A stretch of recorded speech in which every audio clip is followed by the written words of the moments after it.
வணக்கம் நேயர்களே, உள்ளது உள்ளபடி நிகழ்ச்சிக்கு உங்களை வரவேற்பது ஆண்ட்ரூஸ். இப்ப வீட்டுல நிறைய தந்தி டிவி நேயர்கள் பார்த்துட்டு இருப்பாங்க, அலுவலகத்துல பார்த்திருப்பாங்க, வெளியிடங்கள்ல நிகழ்ச்சிகள் பார்த்துட்டு இருப்பாங்க. இந்த ஒரு சூழல்ல ஒவ்வொருத்தவங்களுக்கும் ஒரு விதமான பிரச்சனைகள். இந்த குறிப்பா பார்த்தோம் அப்படின்னா, இந்த வீட்டில் இருக்கக்கூடிய வேலைக்கு செல்லாத பெண்கள் இருப்பாங்க, வேலைக்கு போகக்கூடிய பெண்கள் இருப்பாங்க. அவங்களுக்கும் சரி, பல ஆண்களுக்கும் சரி, அன்றாடம் ஒரு முக்கியமான பிரச்சனை நிக்கும். என்ன பிரச்சனை அப்படின்னா, இன்னைக்கு என்ன குழம்பு வைக்கிறது, என்ன காய்கறி வைக்கிறது அப்படிங்கிறது ஒரு மிகப்பெரிய குழப்பமா இருக்கு. பிகாஸ் அன்றாடம் அந்த தேவையை நாம பூர்த்தி செய்ய வேண்டிய ஒரு கட்டாயத்துல இருக்கிறோம். ஏதோ ஒண்ணு சமைச்சே ஆகணும், மக்கள் சாப்பிட்டாகணும். அது சாப்பிட்டாதான் பிள்ளைங்க பள்ளிக்கூடத்துக்கு போறதுக்கோ, கல்லூரிக்கு போறதுக்கோ, வேலைக்கு போறதுக்கோ எல்லாத்துக்கும் ஏதுவாக இருக்கும். அப்ப உணவு அப்படிங்கிறது நம்ம ரொம்ப முக்கியமான ஒன்று. அந்த உணவுல பெரும் பங்கு வகிப்பது அப்படின்னு பார்த்தோம் அப்படின்னா காய்கறிகள். அந்த காய்கறிகளுடைய விலை ஏற்றம் அப்படின்னு பார்த்தோம் அப்படின்னா மிக அதிக அளவுல இருக்கு, தாறுமாறா உயர்ந்துட்டு இருக்கு அப்படிங்கறது எல்லாருடைய ஒரு மிகப்பெரிய ஒரு குற்றச்சாட்டு, ஒரு ஏக்கம், ஒரு வருத்தம். நான் முன்னாடி எல்லாம் பார்த்தோம் அப்படின்னா வெங்காயம் கட் பண்ணும்போதுதான் கண்ணுல தண்ணி வரும் அப்படின்னு. இன்னைக்கு எந்த காய்கறி கட் பண்ணாலும் கண்ணுல தண்ணி வருது. ஏன்னா விலை அவ்வளவு இருக்கு, எவ்வளவு விலை போட்டு வாங்குறோமே அப்படிங்கிற ஒரு நிலை இருக்கிறது. உதாரணத்துக்கு பார்த்தோம்னா பெரிய வெங்காயம் கிலோ 70 ரூபாய்க்கும், சின்ன வெங்காயம் 45 ரூபாய்க்கும், கேரட் கிலோ 55 ரூபாய்க்கும், பீட்ரூட் பாத்தீங்க அப்படின்னா 40 ரூபாய்க்கும், புது இஞ்சி கிலோ 160, பழைய இஞ்சி 220, தக்காளி கிலோ 45, உருளைக்கிழங்கு கிலோ 25 சொல்லி இப்படி பல்வேறு விதமான ஒரு விலை நிர்ணயம் செய்யப்பட்டு விற்பனை செய்யப்பட்டு வருகிறது. இதுக்கு பல காரணங்கள் இருக்கிறது, பல்வேறு விதமான காரணங்கள் அப்படின்னு சொல்றாங்க. சோ இந்த காரணங்கள் என்னென்ன, இந்த காரணத்திலிருந்து இந்த பொதுமக்கள் இந்த விலையேற்றத்திலிருந்து எவ்வாறு அவர்களை பாதுகாத்துக் கொள்ளலாம், இதற்கு யார் யாரெல்லாம் காரணம், என்னென்ன பிரச்சனைகள்னால் இந்த விலையேற்றம் நிகழ்கிறது, இதற்கு அரசு என்ன மாதிரியான நடவடிக்கைகள் மேற்கொண்டால் இந்த விலையேற்றத்தை தடுக்க முடியும் என்பதெல்லாம் பற்றி இன்று உள்ளது உள்ளபடி நிகழ்ச்சி நான் பேச காத்திருக்கிறோம். இது பற்றிய ஒரு செய்தி தொகுப்பை இப்போது பார்க்கலாம். மழை காரணமாக காய்கறிகளின் வரத்து குறைவால் கோயம்பேடு சந்தையில் சில காய்கறிகளின் விலை அதிகரித்துள்ளது. கோயம்பேடு சந்தைக்கு கடந்த சில வாரங்களாக காய்கறிகளின் வரத்து குறைந்து காணப்படுகிறது. இதனால் குறிப்பிட்ட சில காய்கறிகளின் விலை அதிகரித்துள்ளது. சென்னை மட்டுமின்றி தமிழகத்தின் பல மாவட்டங்களிலும் காய்கறிகளின் விலை 2 மடங்கு அதிகரித்துள்ளதால் சிறு வியாபாரிகளும் பொதுமக்களும் இதை கண்டு அதிர்ச்சி அடைந்துள்ளனர்.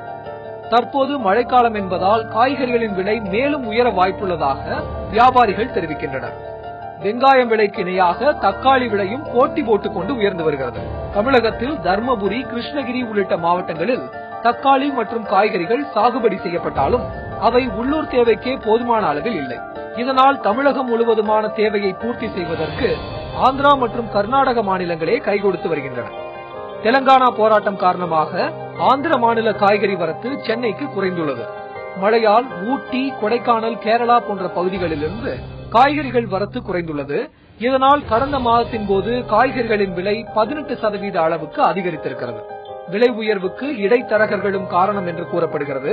காய்கறி விலை உயர்வை கட்டுப்படுத்த சென்னையில் உள்ளது போல் மலிவு விலை காய்கறி கடைகளை மாவட்டந்தோறும் அரசு திறக்க வேண்டும் என்பதே பொதுமக்களின் கோரிக்கையாகும்.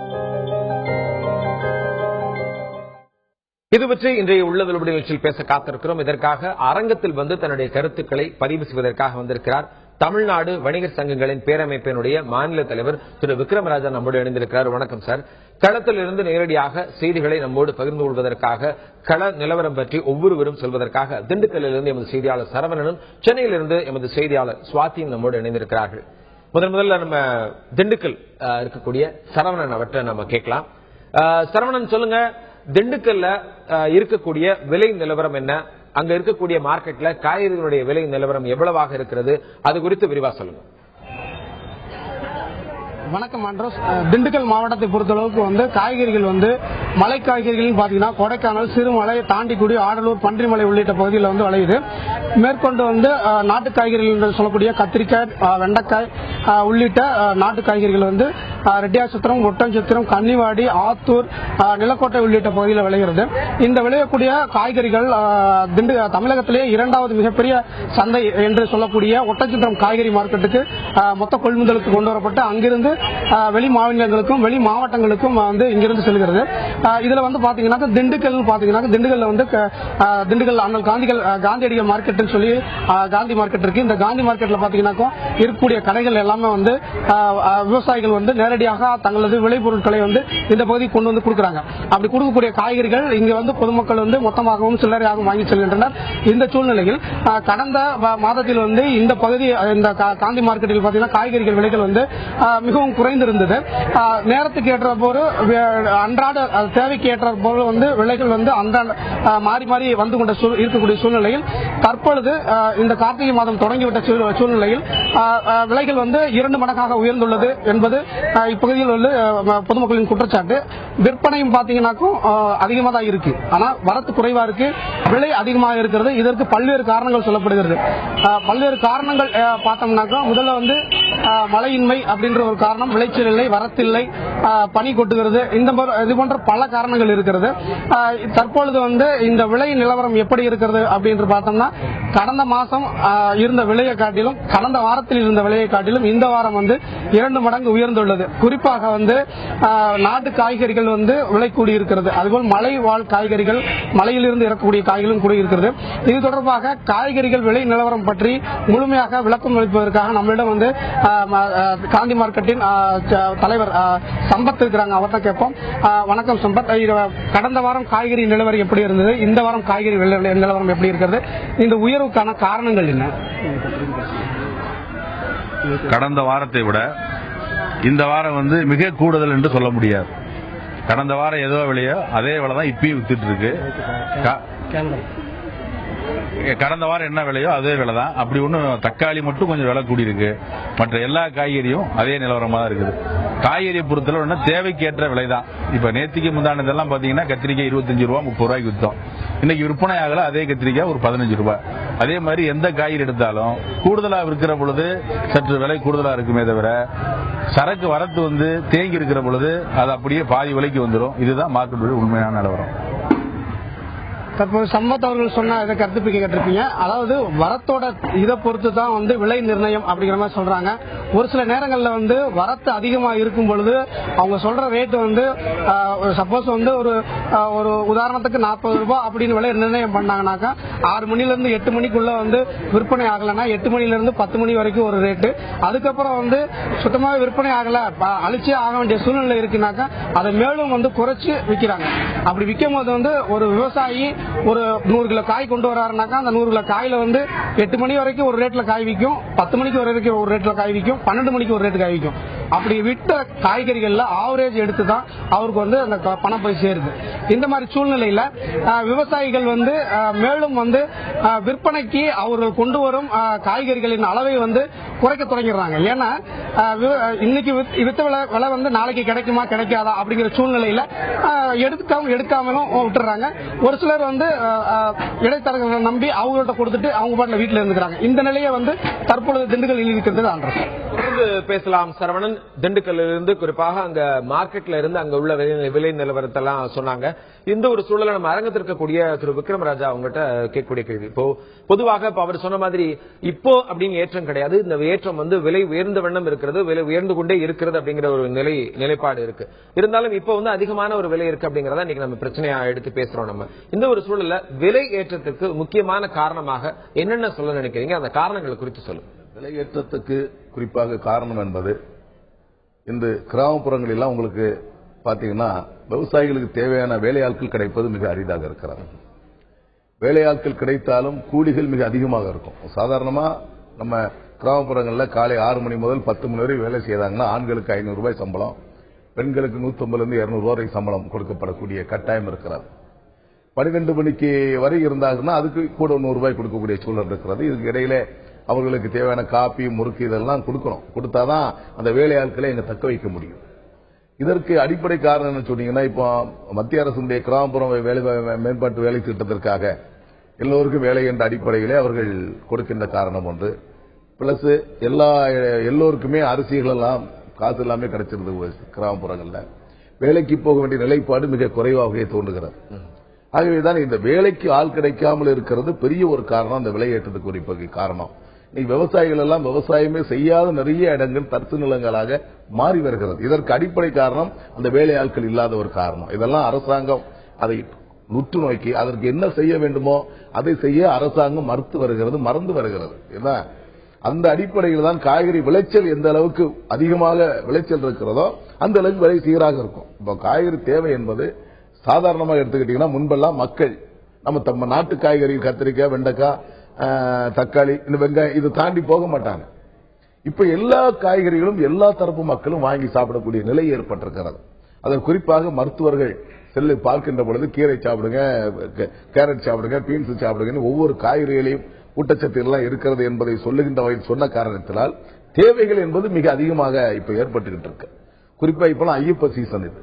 இந்த சீசன்ல பாத்தீங்கன்னா அசைவத்துக்கு பிறகு அவங்க அசைவ பிரியர் கூட காய்கறி பக்கம் தான் வந்தாகணும். அப்ப இந்த நிலைப்பாட்டின் அடிப்படையில் தான் இந்த காய்கறி சற்று விலை இறங்குமே தவிர, ஆனா காய்கறி விலை என்பது ஏற்றம் இறக்கம் எப்பொழுதும் வந்து போய்கிட்டு இருக்கும். மழை சீசன்ல பாத்தீங்கன்னா அந்த காய்கறிகள் எல்லாம் அழிந்து போகக்கூடிய ஒரு வாய்ப்பு உண்டு. அந்த நேரங்களிலே காய்கறி அதிகமாக விலை ஏறும். அதை இந்த மார்க்கெட் தலைவர் சம்பத் சொன்னாங்க. அதேதான் உண்மை நிலவரம். எப்படின்னா கோயம்பேடு கூட 4 லோடு வர வேண்டிய இடத்துல 6 லோடு வந்துருச்சுன்னா 4 லோடு 40 ரூபாய்க்கு விலை நிர்ணயம் செய்வாங்க சூழல் இருந்துச்சுன்னா 6 லோடு வந்ததுன்னா அந்த விலை நிர்ணயம் 25 ரூபாய்க்கு 15 ரூபாய் குறைக்கப்படும். ஏன்னா அவங்க விற்று அந்த விவசாயிகளுக்கு பட்டி போட்டு பணம் கொடுத்து அனுப்பக்கூடிய சூழல் அங்கு இருக்கின்ற காரணம் எப்படியாவது விற்று தீர்க்க வேண்டும் என்பதற்காக விலை குறைத்து விற்பார்கள். அதை விட இன்னும் சொல்ல போனா காய்கறி விலை என்பது சாதாரணமாக இன்னைக்கு மத்திய அரசு விற்பனை செய்கின்ற அந்த உரம், சாதாரண பூச்சிக்கொல்லி மருந்துகள், இதெல்லாம் ஒரு கடுமையான விலை. நீங்க சாதாரணமா ஒரு இவ்வளவு சைஸ் 100 ml பாட்டில் பாத்தீங்கன்னா அதுக்கு ஒரு 300 ரூபாய் 400 ரூபாய் விலை கொடுக்க வேண்டிய சூழல் இருக்கிறது. விவசாயத்துக்கு முன்னாடிலாம் ஒரு 10,000 ரூபாய் எடுத்துட்டு போனா வண்டி நிறைய உரம் வாங்கிட்டு வருவது வழக்கம். ஆனா 10,000 ரூபாய் உரத்தை நம்ம கையில எடுத்துட்டு போகக்கூடிய சூழல்ல விலையேற்றம் இருக்கிறது.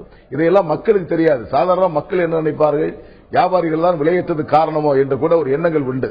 ஒருபொழுதும் கிடையாது. வியாபாரிகளை பொறுத்தவரையில 100 ரூபாய் வித்தாலும் அந்த 2 ரூபாய் தான் கிடைக்கும், 10 ரூபாய்க்கு வித்தாலும் அது 2 ரூபாய் கிடைக்கும். ஏன்னா இதுல அழுகல், சொத்தைகள் இதெல்லாம் கழிச்சு போக மிச்சம் இருக்கிற காய்கறி விற்பனை செய்தா வியாபாரி அந்த காசை தேர்த்தக்கூடிய சூழல் நாங்க இருப்போம். ஆனா இந்த உரங்கள், இந்த மருந்துகள் எல்லாம் விலை குறைக்க வேண்டும் என்று சொன்னால் மத்திய அரசு கடுமையான முயற்சிகளை எடுத்து அதை கடுமையா விலை குறைக்கணும். தொடர்ந்து பேசலாம். பல்வேறு விதமான கருத்துக்கள், வேலையாட்கள் குறைவு, அது மட்டுமில்லாமல் மழை பொழிவு அப்படிங்கிறது ஒரு மிக முக்கியமான ஒரு பிரச்சனையாக இருக்கிறது. அது மட்டுமில்லாமல் இது போன்ற காரணங்களால் உற்பத்தி குறைவு என்ற ஒரு முக்கியமான கருத்தை நிலைப்படுத்தியிருக்கிறார். அது மட்டுமில்லாமல் மூலப்பொருட்களுடைய விலை உயர்வு. ஏன்னா நம்ம இன்னைக்கு சோறுலாம் சாப்பிடுறோம், நம்மளுடைய காய்கறிகள்லாம் போட்டு நம்மளுடைய அன்றாட தேவைகளை பார்க்கலாம். அது எப்படி உற்பத்தி ஆகிறது, அதற்காக அந்த விவசாயிகள் என்னென்ன சிரமப்படுகிறார்கள் என்ற ஒரு கருத்தை இது ஒரு முக்கியமான பிரச்சனையாக குறிப்பிட்டிருக்கிறார். உற்பத்தி குறைவு, இந்த ஒரு நிலையிலே விலை உயர்வு என்று மிக ஒரு அற்புதமான ஒரு கருத்தை நிலைப்படுத்தியிருக்கிறார். அரங்கத்திலிருந்து தன்னுடைய கருத்துக்களை பதிவு செய்து கொண்டிருக்கிறார் தமிழ்நாடு வணிக சங்கங்களுடைய பேரமைப்பினுடைய மாநில தலைவர் திரு விக்ரமராஜா நம்மோடு இணைந்திருக்கிறார். செய்தியாளர் சுவாதி சென்னையில் நம்மோடு இணைந்திருக்கிறார். திண்டுக்கல் சரவணன் நம்மோடு இணைந்திருக்கிறார். சுவாதிட்ட நம்ம கேட்கலாம். சுவாதி சொல்லுங்க, இப்போ சென்னையில பல்வேறு மாநிலங்கள்ல இருந்து பல்வேறு மாவட்டங்கள்ல இருந்து சென்னையில வந்து நிறைய பேர் வேலை பார்க்கறாங்க. நிறைய பேர் இதன் வேலை நிமித்தமாக இங்கே வந்து குடும்பமா இங்கே செட்டில் ஆயிருக்கிறாங்க. இந்த ஒரு நிலையில சென்னையில் இருக்கக்கூடிய அந்த மார்க்கெட்டோட விலை நிலவரம் என்ன, காய்கறிகளுடைய விலை நிலவரம் என்ன, அது குறித்து சொல்லுங்க சுவாதி. தற்பொழுது நம்ம இருக்கிறது வந்து கோயம்பேடு மார்க்கெட்ல இருக்கும். இந்த கோயம்பேடு மார்க்கெட்ல பாத்தீங்கன்னா ஒரு நாள் ஒன்றுக்கு 200 ட்ரக் செலவு இந்த கோயம்பேடு மார்க்கெட்ல காய்கறிகளை ஏற்றி வந்து வரத்து இருக்கு. இங்க வர ட்ரக்ஸ் அப்படின்னு பாத்தீங்கன்னா ஆந்திரா, மகாராஷ்டிரா, கர்நாடகா உள்ளிட்ட பல்வேறு மாநிலங்கள்ல இருந்து சென்னை கோயம்பேடுக்கு வந்து காய்கறிகளோட வரத்து வருது. இந்த நிலையில வெங்காயம் வந்து கடந்த 2 மாதங்களுக்கு முன்னர் சுமார் 70 ரூபாய் வரை, அதாவது சென்னையில அதுதான் வந்து அதிகமான விலையா வித்தது. வட மாநிலங்கள்ல 120 இருந்து 200 ரூபாய் வரை தொட்ட வெங்காயம் சென்னையில் அவ்வளவா ஏறல, வெறும் 70 ரூபீஸ் மட்டும் தான் ஏறி இருந்தது. எனினும் நடுத்தர வர்க்கத்தினர் அதிகம் வசித்து வர்ற இந்த சென்னை மாநகர்ல இந்த விலை ஏற்றமே ஒரு பெரிய சுமையா இருக்கிறத வந்து இல்லத்தரசிகள் சொல்றாங்க. தற்பொழுது நம்ம கூடயும் சில இல்லத்தரசிகள் இருக்காங்க, அவங்க கிட்ட கேட்போம். இப்ப பொறுத்த வரைக்கும் சென்னையில காய்கறிகளோட விலை எப்படி இருக்கு, அதை பத்தி இல்ல. வெங்காயம் 42, அப்புறம் உருளைக்கிழங்கு வந்து 35, அந்த கிரீன் வெஜிடபிள்ஸ் எல்லாமே விலை அதிகமா தான் இருக்கு. 35, 40 அப்படிதான் இருக்கு. லிஸ்ட் எல்லாமே கொஞ்சம் அதிகமா தான் இருக்கு விலை, எதுவும் கொஞ்சம் கம்மியா இல்ல. வெங்காயம், தக்காளியும் 40 அதிகமா தான் இருக்கு. அதனால கொஞ்சம் கஷ்டமா தான் இருக்கு. கம்பாரிசனை பத்தி சொல்லுங்க. போன வாரம், கடந்த சில வாரங்களா வந்து எவ்வளவு தூரம் இருந்த காய்கறிகளோட நிலவரம் இப்ப எப்படி இருக்கு? லாஸ்ட் வீக் பாத்தீங்கன்னா 60, 70 இருந்தது வெங்காயம். ஆனா இன்னைக்கு பரவாயில்ல, ஓரளவுக்கு 42 இருக்கு. ரேட்டா ஒரு 10 or 15 ரூபி கம்மியா இருக்கு, மற்றபடி அதிகமா தான் இருக்கு. இது எவ்வளவு தூரம் உங்களுக்கு ஒரு பர்டனா இருக்கு, உங்களோட லைஃப்க்கு எவ்வளவு தூரம் பர்டனா இருக்கு? ஜஸ்ட் ஒரு 200 எடுத்துட்டு வந்தா ஒரு பேக் வாங்கிட்டு போலாம், அப்படிலாம் இல்ல. ஜஸ்ட் ஒரு கேரி பேக் மட்டும் தான் எடுத்துட்டு போக முடியுது. ஜஸ்ட் ஒரு ஸ்மால் கேரி பேக் தான், அதுக்கு ஃபுல்லெல்லாம் எடுத்துட்டு போக முடியல. ஒரு 3 கிலோ வாங்கலான்னு பார்த்தா எல்லாமே ஒரு கிலோ தான் வாங்க வேண்டியதா இருக்கு. கொஞ்சம் பெரிய ஃபேமிலியா இருந்தா கஷ்டம் ரன் பண்றது. ஓகே, இதை கட்டுப்படுத்த உங்களுக்கு அரசுக்கு ஏதாவது கோரிக்கைகளை நீங்க சொல்லுங்க? எல்லாம் கொஞ்சம் கம்மியா பண்ணலாம், அவங்க எல்லாம் கொஞ்சம் ஸ்டாக் வாங்கி வச்சு எல்லாம் கம்மியா பண்ணா நடுத்தர எல்லா மக்களுமே சாப்பிடலாம். ஏன்னா வந்து ஓரளவுக்கு ஹை பீப்புள்ஸ் தான் சாப்பிடுற மாதிரி இருக்கும், மற்றபடி லோல எல்லாம் சாப்பிட முடியாத மாதிரி இருக்கும். அதனால கொஞ்சம் மாடரேட்டா கண்ட்ரோல் பண்ணணும், மஸ்ட். அது கவர்மெண்டோட இது பண்ணாங்கன்னா கொஞ்சம் நல்லா இருக்கும், எல்லா மக்களுக்குமே ரொம்ப நல்லா இருக்கும். நீங்க சொல்லுங்க, அதாவது உங்களோட இன்கமுக்கு தகுந்த மாதிரி இந்த விலைவாசி இருக்கா? நீங்க எவ்வளவு தூரம் உங்க பட்ஜெட்ல வந்து இடிக்குது? இந்த விலை ஜாஸ்தியா தான் இருக்கு. நாங்க அதுக்கு முன்னால 200 ரூபாய் எடுத்துட்டு வந்தா நிறைய வாங்கி போகும், இப்பெல்லாம் 500 ரூபாய் எடுத்துட்டு வந்தா கூட வாங்கி போக முடியல. எல்லாமே விலை காஸ்ட்லியா தான் இருக்கு. தக்காளி எல்லாம் விலை ஜாஸ்தி, வெங்காயமும் 60 ரூபா 70 ரூபா 50 ரூபா அப்படி விற்கிறது. ஒரு வெங்காயத்துக்கு தகுந்த மாதிரி விலை ஜாஸ்தியா விற்குது. எல்லாமே எல்லாம் ஜாஸ்தியா தான் இருக்கு. இது உங்களோட வாழ்க்கை தரத்தை எவ்வளவு தூரம் பாதிக்குது அப்படின்னு கஷ்டமா தான் இருக்கு. கஷ்டமா தான் இருக்கு, என்ன பண்றது? சொன்னா அவங்க ஏத்துக்கிற மாதிரியா இருக்காங்க இதுங்க. அதாவது இங்க இருக்கக்கூடிய இல்லத்தரசிகள் சொன்ன கருத்தை வச்சு பார்த்தோம்னா கடந்த சில வாரங்களாவே வந்து காய்கறிகளோட விலை ஏற்றம் அதிக அளவுல இருப்பதாகவும், கடந்த சில ஆண்டுகள் கூட கம்பேர் பண்ணும்போது இந்த ஆண்டை பொறுத்தவரையில விலை ஏற்றம் அதிக அளவுல இருப்பதாகவே அவங்க சொல்றாங்க. அண்ட் நடுத்தர வாசிகளுக்கு எல்லாம் இந்த விலை ஏற்றம் ரொம்பவும் பாதித்திருப்பதாக, அதாவது பல்வேறு காரணங்கள் கூறப்பட்டாலும், பெட்ரோல் விலை உயர்வு, ட்ரவுட் உள்ளிட்ட பல்வேறு காரணங்கள் கூறப்பட்டாலும் இது அவங்களோட வாழ்வாதாரத்தை பாதிக்க ஒரு விஷயமாவே இல்லத்தரசிகள் சொல்றாங்க. தொடர்ந்து பேசலாம் சுவாதி. அங்க நடுத்தர மக்கள் குடும்பத்தினரும் சரி, கீழ்த்தட்டு மக்களையும் சரி, அதிக அளவில் இந்த காய்கறி பிரச்சனை விலை உயர்வு என்பது பாதிக்க வருகிறது. ஏன்னா மேல்தட்டு மக்கள் அது ஒரு அவ்வளவு பெரிய பிரச்சனைகளாக பாதிக்கப்படாது. இந்த ஒரு சூழல்ல தவிர்க்க முடியாத ஒரு பிரச்சனையாகவும் இந்த பிரச்சனை மாறி வந்துட்டு இருக்கு. ஏன்னா கண்டிப்பா எல்லாருமே சமைக்கணும், சாப்பிட்டே ஆகணும். அந்த ஒரு காலகட்டத்தில் இந்த பிரச்சனை பொதுமக்களை நேரடியாக போய் சந்திக்கிறது, நேரடியாக போய் தாக்குகிறது அப்படிங்கறதா எல்லாருடைய ஒரு குற்றச்சாட்டும் இருக்கு. இந்த பிரச்சனை பாத்தீங்கன்னா இந்த விலை உயர்வு அப்படிங்கிறது எவ்வளவு காலம் நீடிக்கும்? 30 வாரத்துக்கு பார்த்தோம் அப்படின்னா இப்ப நீங்க சொன்னது போல கார்த்திகை இந்த மாதத்துல சைவ பிரியர்கள் கூட எல்லாமே மலைக்கு போவாங்க அப்படிங்கறதுனால இன்னைக்கு வந்து என்ன கணக்குல எல்லாமே வெஜிடேரியன் சாப்பாடு அப்படின்னு வந்துருவாங்க. இந்த ஒரு சூழல்ல விலையேற்றம் அப்படி இருக்கு. அதுக்கு அடுத்து தொடர்ந்து பார்த்தா மார்கழி, கிறிஸ்துமஸ், நியூ இயர் பண்டிகை காலம் வருது. இந்த விலையேற்றம் எவ்வளவு காலம் நீடிக்கும் என்பது ஓரளவு குறைகிறதுக்கு தை மாசத்துக்கு பிறகுதான் குறையறதுக்கு ஒரு வாய்ப்பு உண்டு. ஏன்னா இது மழை காலத்துல புதிதாக விவசாயம் செய்து புதிதாக காய்கறி விளை வைத்து இது வருவதற்கு தை மாதத்துக்கு அப்புறம் தான் புதிதாக அது காய்கறி மரத்து வர ஆரம்பித்த பிறகு விலைவாசி குறையும். இந்த அடிப்படை நோக்கத்தோட ஆட்சியாளர்கள், அரசு துறை அதிகாரிகள் பார்க்கணும். எப்படின்னா இன்றைக்கு விவசாய நிலங்கள் எவ்வளவு நிலங்கள் வீட்டு மனையாக மாறி இருக்கிறது என்பதெல்லாம் அவங்களுக்கு கணக்கிட்டு பார்த்திருப்பாங்க. இதெல்லாம் இப்ப இந்த இல்லத்தரசிகள் கூட சொன்னாங்க, விலையேற்றம் ஏறி இருக்கு, நான் கஷ்டப்படுறேன்னு சொல்றாங்களே தவிர ஏன் கஷ்டப்படு, இது அடிப்படை காரணம் எங்க தவறு நடக்கிறது என்பதை இந்த தந்தி தொலைக்காட்சி மூலமாக பார்க்கக்கூடிய நேயர்கள் அரசு துறை அதிகாரி கவனத்துக்கு எடுத்து செல்லணும். இதான் உண்மை. எப்படின்னா எத்தனை ஏக்கர் நம்ம முன்னாடி விவசாய நிலம் இருந்ததோ இப்போ எத்தனை ஏக்கர் விவசாய நிலம் உற்பத்தி ஆகிருக்கணும். மக்கள் ஜனத்தொகைக்கு ஏற்ப மக்கள் ஜனத்தொகை எவ்வளவு அதிகமாகி கொண்டிருக்கிறதோ அதே போன்று தரிசு நிலங்கள் விவசாய நிலங்களாக மாறி இருக்க வேண்டும். ஆனால் இங்கு நிலை வேறு. விவசாய நிலங்கள் வீட்டு மனையாக மாறி இருக்கிறதே தவிர தரிசு நிலங்கள் விவசாய நிலங்களாக மாறவே இல்லை. அதே போன்று ஏரி குளங்கள் வீட்டு மனையாக மாறி இருக்கிறதே தவிர புதிதாக ஏரி குளங்கள் உருவாக்கப்பட்டதே இல்லை. இப்ப நீர் தண்ணி என்பது மழை இல்லாத காரணம் பெரிய ஒரு வீழ்ச்சி. என்னைக்கலாம் இந்த மழையெல்லாம் நமக்கு போதா தமிழகத்திற்கு. இந்த மழை இல்லாத காரணத்தினால் நம்ம சவுத் பக்கம் பாத்தீங்கன்னா அந்த பாயிர தண்ணி போதாமை மரங்கள் பட்டு கொண்டிருக்கிறது. இது போக அது பக்கத்திலே ஆறு ஓடும். இப்ப தூத்துக்குடி, நெல்லை மாவட்டங்கள்லாம் எடுத்துக்கிட்டீங்கன்னா தாமிரபரணி ஆறு அங்கு ஓடும். மழை காலத்திலும் சரி, கேரளாவில் அதிகமாக மழை பெய்தாலும் அந்த தண்ணீர் எல்லாம் வீணாக கடலுக்கு செல்லும். இதுல இருந்து ஒரு 10 கிலோமீட்டர் தொலைவிலே மரங்கள் பட்டு கொண்டிருக்கும். இப்படிதான் நம்ம நிலைமைகள் இருக்கிறது. இதையெல்லாம் அரசு கவனமாக எடுத்து சென்று நீர் வளத்தை பெருக்க வேண்டும். நீர் வளம் பெருக்காச்சுன்னா சாதாரணமா கிராமப்புறங்களிலே சரி, நகர்ப்புறங்களிலே சரி, சென்னையில கூட இப்ப மொட்டை மாடியிலே காய்கறி விளைவித்து ஒரு உற்பத்தி பண்ணக்கூடிய சூழலை உருவாக்கி விடலாம். பெரிய விஷயம்லாம் இல்ல.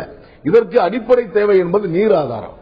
தண்ணீரை இவர்கள் அரசு எல்லா பகுதிக்கும் நீர் ஆதாரத்தை ஏற்படுத்துவார்கள். ஆனால் சாதாரண மக்கள் கூட அவர்கள் வீட்டுக்கு தேவைகளை அவர்களே பயிரிட்டு உள்ளக்கூடிய சூழல் ஏற்படும். அப்ப தேவைகள் என்பது எவ்வளவு அதிகரித்தாலும் அதை சரி செய்வதற்கு சுய வேலைவாய்ப்பு திட்டமாக இது அமையும். ஒண்ணு.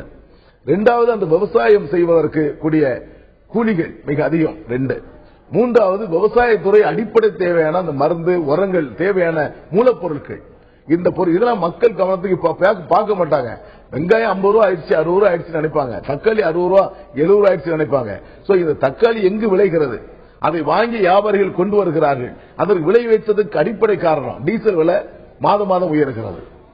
டீசல் விலை அங்க ஒரு லிட்டருக்கு 2 ரூபாய் உயர்ந்துச்சுன்னா சாதாரணமா 1 கிலோ தக்காளிக்கு 50 பைசா விலை ஏற்றப்படும். இதான் நிலைப்பாடு. கூலி அங்க அதிகமாக வாங்கப்படுகிறது 50 பைசா விலை ஏற்றப்படும். இதான் நிலைப்பாடு. இதை விட இறக்குவதற்கு கூலி, நீங்க ஒரு மூடைய தக்காளி பறிச்சு கூடையில போடுறதுக்கும் கூலி, அந்த கூடையை லாரியில ஏற்றுவதற்கும் கூலி, அந்த கூடையை இறக்குவதற்கும் கூலி, அந்த கூடையை மார்க்கெட்ல வந்து கொட்டி விற்பதற்கும் கூலி. அப்ப எத்தனை கூலி கொடுக்கிறோம் பாருங்க. இதையெல்லாம் சேர்த்துதான் வியாபாரிகள் அந்த தக்காளி மேல் விலை வைத்து விற்பனை செய்யக்கூடிய சூழல் ஏற்படுகிறது. இதையெல்லாம் கணக்கிட்டு பார்க்கின்ற பொதுமக்கள் அடிப்படை தேவைகள் எந்த அளவுக்கு விலையேற்றம் என்று சொன்னா இதுதான் காரணம். அதே போல இன்னொரு எப்படின்னா வெங்காயம் எந்த அளவுக்கு விலையேறிச்சுன்னு அதுக்கு என்ன காரணம்? இன்னைக்கு அரசு துறையில வேளாண்மை துறையில இருக்கின்ற அதிகாரிகள் செய்கின்ற தவறு. அதிகாரிகளுக்கு தெரியும் இந்த மக்கள் இவ்வளவு தேவைகள் இருக்கிறது, இத்தனை லட்சம் டன் வெங்காயம் விளைந்திருக்கிறது. ஏன்னா நாசிக்கெல்லாம் நிறைய வெங்காயம் விளையும். அங்கு வெங்காய விளைச்சல் குறைவாக இருந்தால் ஏற்றுமதி என்ன செய்யணும்? இவங்க குறைக்கணும். இல்ல ஏற்றுமதி செய்யக்கூடாது, நமக்கு தேவையான வெங்காயம் தான் விளைந்திருக்கிறது அப்படின்னு சொன்னா அந்த விலை நியாயமா இருக்கும். இவங்க ஏற்றுமதி கணக்கிட்டு காட்ட வேண்டும், நாங்க இத்தனை டன் ஏற்றுமதி செய்திருக்கிறோம், பத்திரிகைகள் செய்தி வரும். ஆனா அதே வெங்காயம் ஏற்றுமதி செய்த வெங்காயத்தை நம்ம அவலம் எப்படி ஏற்படுகிறது என்று சொன்னால் மீண்டும் அதே வெங்காயத்தை அதிக விலை கொடுத்து வாங்கி இறக்குமதி செய்து அந்த வெங்காயம் மார்க்கெட்டுக்கு வருகிறது. ஆகவேதான் இந்த வெங்காய விலை என்பது அதிக ஏற்றத்துக்கு காரணம். இது அரசு துறை அதிகாரிகள் செய்த கவனக்குறைவினால்தான் அந்த ஏற்றத்துக்கு மெயின் காரணம். வியாபாரிகளுக்கும் விலையேற்றத்துக்கும் எந்த காலத்திலும் இப்ப பொதுமக்கள் கோடானு கோடி மக்கள் தந்தி தொலைக்காட்சி பார்த்துக் கொண்டிருப்பார்கள். நீங்கள்லாம் புரிந்து கொள்ள வேண்டும், வியாபாரிகளுக்கும் விலையேற்றத்துக்கும் எந்த காலத்திலும் சம்பந்தமே இல்லை. விலையேற்றம் எங்கேயோ ஏற்றப்படுகிறது. பல மூலப்பொருட்கள் அத்தனை சேர்ந்துதான் அந்த விவசாயிகளுக்கு விலையேற்றம் ஏற்படுகிறதே தவிர இதுபோன்ற திட்டங்கள் அரசு திட்டம் தீட்டுகின்ற பொழுது சாதாரணமாக குடிநீரை நம்ம எந்த அளவு தேவை அதிகப்படுகிறதோ அதை விட விவசாயத்துக்கு அதிகமா தண்ணி வேணும். கண்டிப்பாக தொடர்ந்து பேசலாம். சொன்னதுல ஒரு உண்மையான ஒரு கருத்து என்னன்னா, விளைநிலங்கள் எல்லாம் வீட்டு மனைகளாக மாறிக்கொண்டிருக்கின்றன. அதனால விவசாய உற்பத்தி அப்படிங்கிறது குறைந்து கொண்டு வருகிறது. இந்த விவசாய உற்பத்திக்கு குறைவதற்கு பல்வேறு விதமான காரணங்களை சொன்னாலும் கூட அவர் இந்த விலையேற்றத்திற்கு பல்வேறு விதமான காரணங்கள் சொன்னாலும் இந்த வியாபாரிகள் இந்த இது போன்ற விலையேற்றம் தொடர்ந்து நிகழ்ந்த வண்ணம் இருக்கிறது. இதை தடுப்பதற்கு என்ன செய்யலாம் என்பது பற்றி நாம் பேசிக் கொண்டிருக்கிறோம். நம்ம திண்டுக்கல் சரவணன் நம்மோடு இணைந்திருக்கிறார். அவற்றை நம்ம கேட்கலாம். சரவணன், சொல்லுங்க, இப்ப அங்க உள்ள மார்க்கெட் நிலவரம் என்ன? அங்க காய்கறிகளுடைய விலை என்ன? கடந்த வாரம் எப்படி இருந்தது, இப்போ அதனுடைய விலை எந்த அளவில் இருக்கு, அது குறித்து விரிவா சொல்லுங்க. நிச்சயமாக அன்றாஸ், கடந்த வாரத்தில் பாத்தீங்கன்னாக்கா கத்திரிக்காய் வந்து 30 ரூபாய் 40 ரூபாய்க்கு வித்துக்கிட்டு இருந்தது. அப்படி வித்துக்கிட்டு இருந்த காய்கறிகள் கடந்த 2 நாட்களுக்கு முன்பு கேரளா பகுதியில் வந்து ஸ்ட்ரைக்கின் காரணமாக வந்து விலை குறைஞ்சிருச்சு. இந்த விலை குறைஞ்சது வந்து நேற்று 15 ரூபாயா இருந்த காய்கறி கத்திரிக்காய் இன்னைக்கு வந்து 20 ரூபாயிலிருந்து 25 ரூபாய்க்கு வித்துட்டு இருக்கு. அதே மாதிரி உருளைக்கிழங்கு பாத்துக்கிட்டீங்கன்னா உருளைக்கிழங்கு வந்து சராசரியா 20 ரூபாய் அதிகமா வந்து வித்தது கிடையாது. அந்த மாதிரி சூழ்நிலையில இப்ப வந்து உருளைக்கிழங்கு வந்து கொடைக்கானல் பகுதியில் போதிய மழை இல்லாத காரணமா 40 ரூபாயிலிருந்து 45 ரூபாய் இப்ப 50 ரூபாய் வரைக்கும் வித்துட்டு இருக்கு. அதே மாதிரி பீன்ஸ் வந்து கடந்த கர்நாடகால இருந்து அதிகமா இறக்குமதி செய்யப்பட்டது காரணமா நேற்று இன்று மட்டும் வந்து 20 ரூபாய்க்கு வந்திருக்கு. இதுக்கு முன்னாடி 50 ரூபாய்க்கு 60 ரூபாய்க்கு வித்துட்டு இருந்தது. இப்படிப்பட்ட சூழ்நிலையில நம்ம இந்த திண்டுக்கல் காந்தி மார்க்கெட்ல ஒரு வியாபாரி இருக்கிற அவர்கிட்ட கேட்போம். வணக்கம், உங்க பேர் சொல்லுங்க. பேர் தாசு. என்ன வியாபாரம் பாக்குறீங்க? மலைக்கறின்னு சொல்லக்கூடிய மலையில விளையக்கூடிய காய்கறி, பீட்ரூட், பீன்ஸ், கேரட், உருளைக்கிழங்கு, பற்று, சோயா, இந்த மாதிரி. கடந்த வாரத்துல எப்படி இருந்துச்சு விலை நிலவரம்? இந்த வாரத்துல எப்படி இருக்கு? கடந்த வாரத்தோட நிலையும் சொல்லி இந்த வாரத்தோட நிலையும் சொல்லி. கடந்த வாரம் வந்து உருளைக்கிழங்குலாம் பாத்தீங்கன்னா 20 ரூபா இருந்தது. இந்த வாரம் அதிகமாக தான் இருக்கு, 40 ரூபா பக்கம் வித்துட்டு இருக்கு. அதே மாதிரி பீன்ஸ், பட்ரு, சோயாலாம் பாத்தீங்கன்னா 30 ரூபா 40 ரூபாய்க்கு வித்தது. இன்னைக்கு வந்து 60 ரூபா 70 ரூபா வித்துட்டு இருக்கு. பட்டர் பீன்ஸ் வந்து இன்னைக்கு 120 ரூபா விற்குது. போன வாரம்லாம் பாத்தீங்கன்னா 70 ரூபாய்க்கு தான் இருந்தது. அதே மாதிரி கேரட்லாம் வந்து சுத்தமா வந்து அந்த கொடைக்கானல்ல ஊட்டில எல்லாம் மழை பெய்யறதுனால வந்து எடுக்க முடியாத காரணத்தினால வந்து பாத்தீங்கன்னா இன்னைக்கு வந்து 40 ரூபா 45 ரூபா பக்கம் வித்துட்டு இருக்காங்க. மலை காய்கறிகள் போக நாட்டு காய்கறிகள் வந்து எந்த அளவுக்கு வித்துட்டு இருக்கு? நாட்டு காய்கறிகள் உள்ளூர் திண்டுக்கலை பொறுத்த மட்டும் திண்டுக்கல் உற்பத்தி ஆகிற விலையர் பொறுமையா இருக்கிறதுனால வந்து கொஞ்சம் கம்மியா இருந்தாலும், ஆனா நாட்டு காய்கறி வந்து அதிகமாக விரும்புறதில்ல. நம்ம வந்து இங்கிலீஷ் காய்கறி சொல்லக்கூடிய மலை காய்கறி தான் அதிகமாக பயன்படுத்தக்கூடியதா இருக்காங்க. ஐயப்பன் கோயிலுக்கு எல்லாம் மாலை போட்டிருக்கனால வந்து அது விரும்பாதனால இதை தான் அதிகமாக விரும்புறாங்க. அதனால இதனுடைய விலையும் உயர்வுக்கு காரணமா இருக்கு. தற்போது இந்த வியாபாரி சொல்ற கருத்து கேட்டிருப்போம். அந்த வியாபாரி சொல்ற கருத்து வந்து என்ன சொல்றாருனாக்கா, மலை காய்கறிகள் வந்து விலை வந்து போதுமான அளவுல வந்து முழுக்க வந்து இல்லை, குறைவா இருந்தது, இப்போ வந்து கூடுதலா இருக்கு. ஆனா நாட்டு காய்கறிகள் வந்து இங்க பகுதியில் கூடிய தற்போது கார்த்திகை சீசன் என்பதனால வந்து கார்த்திகை சீசன்ல வந்து அதிகமாக மாலை போட்டிருக்காங்க. அதனால நாட்டு காய்கறிகளும் வந்து விலை வந்து அதிகமா தேவைப்படுறதுனால விலைகள் வந்து குறையும் வாய்ப்பு கூடுதலாக இருக்கு. தேவைகள் அதிகமா இருக்கு. அதனால வந்து விளைச்சல் குறைவாக இருக்காங்க, வரத்து குறைவாக இருக்கலாம், கூடுதலாக இருக்கிறது அப்படிங்கிற தகவலை சொல்லியிருக்கிறார். சரவணன், இப்போ திண்டுக்கல் பகுதி அப்படிங்கிறது வந்து பாத்தீங்க அப்படின்னா ஒரு விளைச்சல் அதிகமா இருக்கக்கூடிய பகுதி. குறிப்பா அந்த சுத்தி உள்ள பகுதிகள் எல்லாமே ஒட்டன்சத்திரம், நிலக்கோட்டை, அதை சுத்தி உள்ள பகுதிகள் எல்லாமே விளைச்சல் இருக்கக்கூடிய பகுதி. அந்த பகுதியில் இருக்கக்கூடிய காய்கறிகள் விளைஞ்சு வெளியில வரும்போதும் கூட அந்த பகுதி மக்களுக்கு ஏன் இப்படி 2 மடங்கு விலை உயர்வுக்கான காரணமா கருதப்படுது அப்படிங்கறத குறித்து சொல்லுங்க. நிச்சயமாக, அதாவது இந்த திண்டுக்கலை பொறுத்தளவுக்கு வந்து பாத்தீங்கன்னாக்கா அதிகமா வந்து விவசாயத்தையே வந்து நம்பி இருக்கிற ஒரு பகுதி இது. விவசாயத்துல வந்து விவசாய தொழிலை மட்டும் அதிகமா நம்பி இருக்கிறாங்க. இந்த விவசாய பகுதிகளில் வந்து அதிகமா வந்து காய்கறிகள் தான் அதிகமா பயிர் செய்யப்பட்டிருக்கு. இந்த பயிர் செய்யப்பட்ட காய்கறிகள் வந்து இங்க ஒட்டஞ்சத்திரம் என்று சொல்லக்கூடிய மார்க்கெட்ல தான் தமிழகத்துல 2வது மிகப்பெரிய மார்க்கெட். இந்த மார்க்கெட்ல தான் வந்து அதிகமா வந்து மொத்த கொள்முதல் பண்றாங்க. இங்க இருந்து வெளி மாநிலங்களுக்கு மற்றும் வெளிநாடுகளுக்கு எல்லாம் ஏற்றுமதி செய்யறாங்க. இந்த மாதிரி சூழ்நிலையில இங்க இருக்கக்கூடிய விவசாயிகள் வந்து விவசாயம் செய்வதற்கான போதிய மழையின்மை, இந்த மழையின்மை காரணமாக தான் இப்ப வந்து அதிகமா வந்து இப்ப வந்து விளைச்சல் இல்லாத சூழ்நிலை இருக்குது. அதே மாதிரி வந்து இடுபொருட்கள் விலை வந்து 2 மடங்காக உயர்த்தப்பட்டிருக்கு. உரங்கள் வந்து உயர்த்தப்பட்டிருக்கு. மழையின்மை காரணமா வந்து பெருவாரியான நிலங்கள் வந்து அரசு, அதாவது ரியல் எஸ்டேட் துறையினரின் ஆக்கிரமிப்பு காரணமாக அதாவது ரியல் எஸ்டேட் துறையாக மாற்றப்பட்டு வரும் சூழ்நிலை நிலவுகிறது. இந்த சூழ்நிலையில பாத்தீங்கன்னாக்கா மெயினா வந்து இந்த ஒட்டஞ்சத்திரம் பகுதியில் வந்து முழுமையான காய்கறி சந்தைகள் அமைக்கப்படவில்லை. மேலும் வந்து குளிர்சாதன வசதிகள் வந்து விவசாயிகளுக்கு செய்து கொடுக்க முடியாத சூழ்நிலையில் இருக்கிறாங்க. விவசாயிகள் வந்து விளையும் பொருட்களை வந்து சந்தைக்கு கொண்டு வரும் பொழுது சந்தையில வந்து அன்னைக்கு இருக்க சூழ்நிலையில அன்னைக்கு இருக்க நிலைமையில தான் அவங்க வந்து விற்கக்கூடிய சூழ்நிலை இருக்குது. அவங்கள வந்து விலையை நிர்ணயம் பண்ண முடியாத சூழ்நிலை. தேவைகள் எங்க இருக்குன்னு பார்த்து அந்த தேவைகளை பார்த்து அதுக்கு தக்கன வந்து காய்கறிகளை வந்து அவங்க வந்து கொண்டு சேர்க்க முடியாத சூழ்நிலையில ஒட்டஞ்சத்திரம் பகுதியில் இருக்க காய்கறி மார்க்கெட்ல வந்து அதிக அளவுல வந்து கொள்முதல் செய்யும் இடைத்தரகர்கள் தான் வந்து அவங்களை ஆக்கிரமிச்சு விலை நிர்ணயம் செய்து வெளிமாநிலங்களுக்கு அனுப்புறாங்க. அதனால வந்து இடைத்தரகர்கள் தான் லாபமா சம்பாதிக்கிறாங்களே தவிர விவசாயிகளுக்கு எந்தவித பலனும் இல்லை.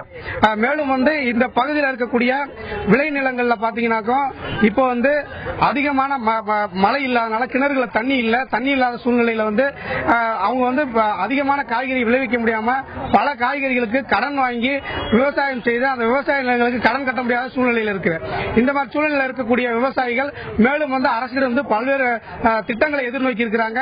மேலும் வந்து குளங்கள், வரத்து வாய்க்கால்கள் ஆக்கிரமிப்பு இருக்குது. இதெல்லாம் வந்து அகற்றணும் சொல்லி நீர்நிலைகளை சேமிக்க வேண்டும், நீர்பிடிப்பு பகுதிகளை உருவாக்க வேண்டும் என்பது இந்த பகுதி விவசாயிகளின் கோரிக்கையா இருக்குது. அப்ப அந்த மாதிரி செஞ்சாதான் வந்து விவசாயம் வந்து மீண்டும் செழிக்கும் என்ற நம்பிக்கை வந்து விவசாயிகளிடம் எழுந்துள்ளது. வெண்ணெய் முட்டும் காய்கறி விலை உயர்வு இது பொதுமக்கள் அவங்களுடைய அன்றாட தேவைகளை பூர்த்தி செய்யக்கூடிய ஒன்று. அவங்க இன்னைக்கு காய்கறி வாங்கும்போது என்ன நினைக்கிறாங்க அப்படின்னா, விலை கூட அப்படின்னா வழக்கமா வந்து ஒரு 200 ரூபாய்க்கு வாங்கிட்டு போனோம் அப்படின்னா ஒரு பை நிறைய வாங்கிட்டு போவோம் அப்படின்னு சொல்லியிருக்காங்க. ஆனா இன்னைக்கு உள்ள காலகட்டங்களில் ஒரு சின்ன கேரி பேக்ல கொடுத்துட்டு போறாங்க அப்படிங்கிற விஷயத்த சொல்லியிருக்காங்க. சோ இந்த இடத்துல நான் ஒரே ஒரு விஷயத்த சொல்லணும், ஒரு பொதுவான விஷயம், கேரி பேக் அவங்க கடையில் கொடுக்கும்போது வாங்காதீங்க, ஏதாவது பை எடுத்துட்டு போங்க அப்படிங்கிற விஷயத்த மனசுல வச்சுக்கலாம். ஆனா பொதுவான பிரச்சனைக்கு நாம வருவோம். விலை உயர்வு அப்படிங்கிறது மிக முக்கியமான ஒன்றாக இருக்கிறது. இந்த ஒரு சூழல்ல நீங்க சொன்னீங்க இந்த விலை உயர்வுக்கு வியாபாரிகள் ஒரு முக்கியமான காரணமா இல்ல அப்படிங்கிற விஷயத்த சொன்னீங்க. ஆனா இப்ப நம்ம செய்தியாளர் அங்கிருந்து களத்திலிருந்து நேரடியாக அங்க வியாபாரிகளுடைய பிரச்சனையாக விவசாயிகளுடைய பிரச்சனையாக சொல்லும் போது என்ன சொன்னாங்க அப்படின்னா, இடைத்தரகர்கள் அப்படிங்கிற ஒரு முக்கியமான பிரச்சனை வந்தது. அதுல என்ன அப்படின்னா, ஒரு விவசாயி ஒரு பொருளை தயாரிக்கிறதுக்கு அந்த விற்கிறதுக்கு உண்டான காசு ஒரு 20 ரூபாய் அப்படின்னா அது சந்தைப்படுத்தும் போது இடைத்தரகர்கள் வழியா வந்து வெளியில வரும்போது அது 60 ரூபாய் 70 ரூபாய் வரைக்கும் கூட அந்த விலை உயர்வுக்கான காரணங்கள் என்பது தவிர அதே நேரத்தில் அவங்க ஒரு கமிஷன் ஏஜென்ட் வச்சிருக்காங்க. ஒரு கமிஷன் ஏஜென்ட் வந்து ஒருவர் இல்ல, ஒரு மார்க்கெட்ல போனீங்கன்னா 100 பேர் இருப்பாங்க. சரி, 100 பேரும் யார்கிட்ட அதிக விலைக்கு எந்த காய்கறி விற்பனை செய்து தருகிறாங்களோ உடனே டவுன் கேஷ் கொடுப்பாங்க. ஒரு ஏஜென்ட் வந்து ஒரு நாள் கழிச்சு பணம் கொடுப்பாங்க, இன்னொரு உடனே கொடுப்பாங்க, இன்னொருவர் விவசாயம் செய்வதற்கு முன்பாகவே அட்வான்ஸ் தொகையை கொடுத்துருவாங்க. அது போன்ற பல பிரிவுகள் இருக்கிறது. இதுல வந்து இன்றைக்கு விலை நிர்ணயம் செய்யறது ஒரு பக்கம், விளைச்சல் தொடங்கும் போதே விலையை நிர்ணயம் செய்து இந்த விலைக்கு நான் கொள்முதல் செய்கிறேன் என்று சொல்லி அண்டே பணம் கொடுப்பது ஒரு விதம். இது மார்க்கெட்ல இருக்கவங்களுக்கு தெரியாது. சாதாரணமா இன்னைக்கு ஊட்டியில கேரட் விளைகிறது, ஒரு 10 ஏக்கர்ல கேரட் போட்டிருக்காங்க. உங்களுடைய கேரட்டை நான் கிலோ 5 ரூபாய் வச்சு எடுத்துக்கிறேன், மார்க்கெட் என்ன விலை இருக்கோ அது தெரியாது. அப்படி ஒப்பந்தம் போடுவது உண்டு. அங்க 5 ரூபாய்க்கு எடுத்து இவருடைய சூழல் நன்றாக இருக்குன்னா 15 ரூபாய்க்கு விற்கும். 5 ரூபாய்க்கு வாங்கிய கேரட் சமயத்தில் 4 ரூபாய்க்கு கூட விற்கும். அப்போ இந்த கம்சர் ஏஜென்ட்டுகள் லாஸ் நஷ்டப்படுவார்கள். இவர்களை பொறுத்தவரையில இன்னைக்கு எல்லா விவசாயிகளும் நன்றாக தெரியும். எந்த ஒரு மார்க்கெட்டுக்கு போனா இந்த கம்சர் ஏஜென்ட் கரெக்டா பணம் கொடுப்பாரு, இவர் முறையான வியாபாரம் செய்து தருவார் என்பதை நல்பெயர்கள் உண்டு. அவர்களோடு தான் விவசாயிகள் சார்ந்திருப்பார்கள். இப்ப சாதாரணமா ஒரு விவசாயி 4 மூடை காய்கறி தூக்கிட்டு வந்து அதை யாரு வாங்குவான்னு கேட்டு கேட்டு விற்பதற்குள்ள காய்கறி வாடி போகும். இது அப்படி இல்ல, கம்சர் ஏஜென்ட்ல கொண்டு அழகா போட்டுருவாங்க, போட்டு அவர்கள் விற்பனை செய்து கொடுக்கிறாங்க. இது இடைத்தரகரால் விலையேறுவது என்பது நாங்கள் ஏற்றுக்கொள்ள முடியாது. இது மக்களுக்கு எளிமையாக விவசாயிகளுக்கும் அங்கு வாங்கும் சக்தி உள்ளவர்களுக்கும், இப்போ குறிப்பா வெளிநாடுகளுக்கு காய்கறி ஏற்றுமதி செய்வோம், அது ஒரு சில ஏஜென்ட்கள் தான் வாங்கி ஏற்றுமதி செய்வார்கள். இப்போ இன்னைக்கு அரபு கண்ட்ரிகள், கல்ஃப் இந்த மாதிரி கண்ட்ரிகளுக்கு எல்லாம் காய்கறி ஏற்றுவது முதல் இடத்தில் இருப்பது பாகிஸ்தான், 2வது இடத்தில் இருப்பது நம்ம இந்திய நாடு இருக்கிறது. குறிப்பாக கடந்த ஒரு 15 தினங்களுக்கு முன்பு 2 கப்பலிலே மிளகாய் போனது திருப்பி அனுப்பப்பட்டது. இதற்கு அடிப்படை காரணம் அந்த மிளகாயிலே நச்சுத்தன்மை இருக்கிறது என்று சுட்டிக்காமிட்டு திருப்பி அனுப்பினார்கள். இந்த நச்சுத்தன்மை வருவதற்கு யார் காரணம் என்று சொன்னால் ஆட்சியாளர்கள் நாங்கள் குற்றச்சாட்டு சொல்லுவோம். மத்திய அரசு இந்த காய்கறிகளுக்கு தருகின்ற மூலப்பொருட்கள் இன்னைக்கு அமெரிக்காவிலே தடை செய்யப்பட்ட நச்சுக்கொல்லி மருந்துகளை கூட நாம் பயன்படுத்திக் கொண்டிருக்கிறோம். அடிவரங்கள் போடுகின்ற பொழுது நச்சுத்தன்மை ஏறுகிறது. இந்த நச்சுத்தன்மை மறைவதற்குள்ளாகவே காய்கறிகள் அறுக்கப்பட்டு விற்பனை செய்கின்ற பொழுது நச்சுத்தன்மை இருப்பதாக அது குற்றச்சாட்டு சொல்லி இந்த காய்கறி திருப்பி வந்திருக்கிறது. அப்ப யாரு இதுல பாதிக்கப்படுவாரு கேட்டீங்கன்னா அந்த ஏஜென்ட் தான் பாதிக்கப்படுவாங்க. அவங்க விவசாயிகளுக்கிட்ட பணம் போய் சேர்ந்துடும். அவங்ககிட்ட திருப்பி அனுப்பிய காய்கறி பணம் கொடுக்கன்னு கேட்க முடியாது. அதே நேரத்தில் இந்த அரசாங்கம் நச்சுத்தன்மை இல்லாத காய்கறியை உருவாக்குவதற்கு இந்த மூலப்பொருட்களை மாற்ற வேண்டும். இப்ப கூட ஒரு சட்டம் போட்டிருக்காங்க, இந்த உணவு பாதுகாப்பு மற்றும் தரநிலை சட்டம். இதே சட்டத்தில் நச்சுத்தன்மை உள்ள காய்கறி இருந்தா வியாபாரி ஜெயிலுக்கு போகணும். இப்ப உற்பத்தி என்பது வேறு, நம்ம நாட்டில் உற்பத்தி ஆகுது, விவசாயிகள் உற்பத்தி செய்யறாங்க. இது போன்ற உற்பத்தியாளர்களுக்கு சலுகைகள் கொடுத்து இன்னைக்கு எவ்வளவு பொருட்களை அரசாங்கம் இனாமா கொடுத்துக்கிட்டு இருக்காங்க. ஏன் இந்த விவசாயிகளுக்கு விதை பொருட்களை இனாமா கொடுங்க, எல்லா விவசாய பொருட்களும் விதைகளை இனாமாக வாங்கி பயிரிடட்டும், அந்த காய்கறி அதிகமாக விளையக்கூடிய சூழல் ஏற்படும்.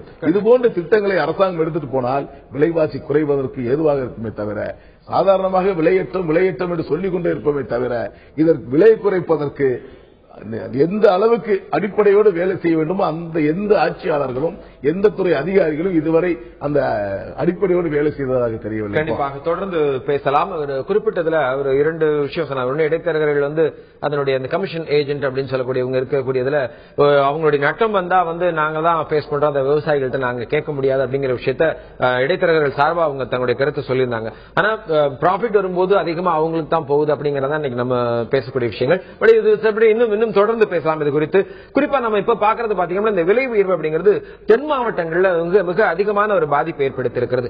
அந்த வகையில் இப்ப கன்னியாகுமரி மாவட்டத்தில் எமது செய்தியாளர் அங்கு என்ன விலை ஏற்றம் இருக்கிறது அது குறித்து சொல்லுறார், அதை நம்ம கேட்கலாம். கன்னியாகுமரி மாவட்டம் நாகர்கோவில் இருக்கக்கூடிய வடசேரி சந்தை, அதே போன்று இது சில்லறை சந்தையாக செயல்பட்டு வருகிறது. இதை போன்று அப்டா மார்க்கெட் இருக்கிறது, அது வியாபாரிகள் மொத்தமாக வியாபாரம் செய்யக்கூடிய சந்தையாக இருக்கிறது. தற்போது இந்த இரு சந்தைகளிலும் காய்கறிகளின் விலை அதிகரித்திருப்பதாக வியாபாரிகளும் வாங்கி செல்லும் பொதுமக்களும் கருத்து தெரிவித்திருக்கிறார்கள். இதற்கான காரணம் என்னவென்று பார்த்தோமானால், இது தற்போது கார்த்திகை மாதம் ஆரம்பித்திருக்கிறது.